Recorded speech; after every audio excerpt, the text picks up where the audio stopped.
Hi hello welcome to journey with S K V my dear friends. So ನೀವು ನೋಡ್ತಾ ಇದ್ದೀರಾ santoor royal sandal ಅಂತ ಅಂದ್ಬಿಟ್ಟು. ಇದು ನ್ಯೂ ಪ್ರಾಡಕ್ಟ್ ಆಗಿದೆ, ಯಾವುದೇ ಥರ ಪ್ರಮೋಷನ್ ವೀಡಿಯೋ ಅಂತೂ ಅಲ್ವೇ ಅಲ್ಲ. ಇದು 150 ಗ್ರಾಮ್ ಇರುವಂಥ ಸೋಪ್ಗಳು 3 ಸೋಪ್ ಬರುತ್ತೆ. ಇದು ಒಂಥರ ಒಳ್ಳೆ ಫ್ರಾಗ್ರೆನ್ಸ್ ಇದೆ ಈ ಸೋಪ್ಗಳಲ್ಲಿ. ಇದು ನನ್ನ ಫ್ರೆಂಡು ಸಜೆಷನ್ ಮಾಡಿದ್ದು, ಸೊ ಹಂಗಾಗಿ ಟ್ರೈ ಮಾಡೋಣ ಅಂತ ತೊಗೊಂಬಂದಿದ್ದೀನಿ. ನಾನಿನ್ನು ಟ್ರೈ ಮಾಡ್ತಾಯಿಲ್ಲ, ನನ್ನ ವೈಫ್ಗಳು ಟ್ರೈ ಮಾಡಿಸ್ತಾ ಇದ್ದೀನಿ. ಸೊ ನೋಡೋಣ. ಈಗ ನೆಕ್ಸ್ಟ್ ಇದರಲ್ಲೊಂದು ಸಿರಮ್ ಕೂಡ ಕೊಟ್ಟಿದ್ದಾರೆ. ಈ 3 ಸೋಪು, ಒಂದು ಸಿರಮು ಮತ್ತು ಒಂದು ಫೇಸ್ ಪ್ಯಾಕ್ ಪೌಡ್ರು ಇದೆ. ಸಿರಮ್ ಬಂದುಬಿಟ್ಟು 15 ml ಸಿರಮ್. ಇದು ಗಾಜಿನ ಬಾಟಲಿದೆ. ಸಿರಮ್ ಕೂಡ ಒಂದು ಒಳ್ಳೆ ಸೂಪರ್ ಕ್ವಾಲಿಟಿ ಆಗಿದೆ. ನೋಡೋಣ ಸಿರಮ್ ಯಾವ ಥರ ಕೆಲಸ ಮಾಡುತ್ತೆ, ಯಾವ ಥರ ಗ್ಲೋಯಿಂಗ್ ಕಾಣಿಸುತ್ತೆ. ನೆಕ್ಸ್ಟ್ ರಾಯಲ್ ಸ್ಯಾಂಡಲ್ದು ಫೇಸ್ ಪ್ಯಾಕ್ ಪೌಡ್ರ್ ಇದೆ. ಫೇಸ್ ಪ್ಯಾಕ್ದು ಪೌಡ್ರ್ ಮಾತ್ರ ಇದು. ಸೊ ಇದನ್ನು ಕೂಡ ಹಚ್ಕೊಳ್ಳೋಣ.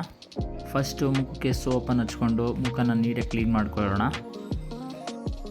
ನೀವು ನೋಡ್ತಾ ಇದ್ದೀರಾ, ಸೋಪ್ ಹಚ್ಚಿ ಯೂಸ್ ಮಾಡಿದ ನಂತರ ಮುಖ ಈ ಥರ ಕಾಣಿಸ್ತಾ ಇದೆ. ನೆಕ್ಸ್ಟು ಒಂದು ಬೌಲ್ ತೊಗೊಂಡು ಮತ್ತು ಫೇಸ್ ಪ್ಯಾಕ್ ಪೌಡ್ರ್ ತೊಗೊಂಡು ಆ ಪೌಡ್ರನ್ನ ಬೌಲಲ್ಲಿ ಸ್ವಲ್ಪ ಹಾಕ್ಕೋಬೇಕಷ್ಟೇ.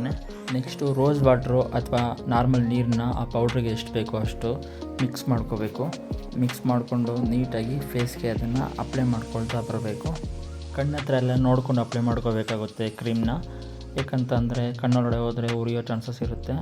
ಅದಾದಮೇಲೆ ಒಂದು 15-20 ನಿಮಿಷ ಫೇಸ್ನ ಡ್ರೈ ಆಗೋದಕ್ಕೆ ಬಿಡಬೇಕು. ಡ್ರೈ ಆದ ನಂತರ ನಾರ್ಮಲ್ ವಾಟರಲ್ಲಿ ಮುಖನ ತೊಳ್ಕೊಬೇಕು. ತೊಳ್ಕೊಂಡಾದ್ಮೇಲೆ ಇವಾಗ ನೀವು ನೋಡ್ತಾ ಇದ್ದೀರಾ, ಮೊದಲಿಗಿಂತ ಇವಾಗ ಸ್ವಲ್ಪ ಚೆನ್ನಾಗಿ ಕಾಣಿಸ್ತಾ ಇದೆ. ಸ್ವಲ್ಪ ಆಯಿಲ್ನೆಸ್ ಎಲ್ಲ ಏನಿಲ್ಲ. ನೆಕ್ಸ್ಟ್ ಅವ್ರು ಕೊಟ್ಟಿರುವಂಥ ಸಿರಮ್ನ ಮುಖಕ್ಕೆ ಅಪ್ಲೈ ಮಾಡ್ಕೋಬೇಕು.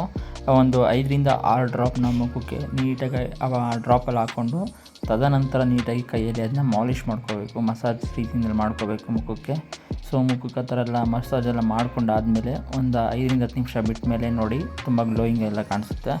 ಈ ಪ್ರಾಡಕ್ಟ್ ಬಂದುಬಿಟ್ಟು ನಿಮಗೆ ಆಫ್ಲೈನ್ ಮತ್ತು ಆನ್ಲೈನಲ್ಲಿ ಸಿಗುತ್ತೆ. ಪ್ರೈಸ್ ಬಂದು 220 ರುಪೀಸ್ ಆಗಿರುತ್ತೆ.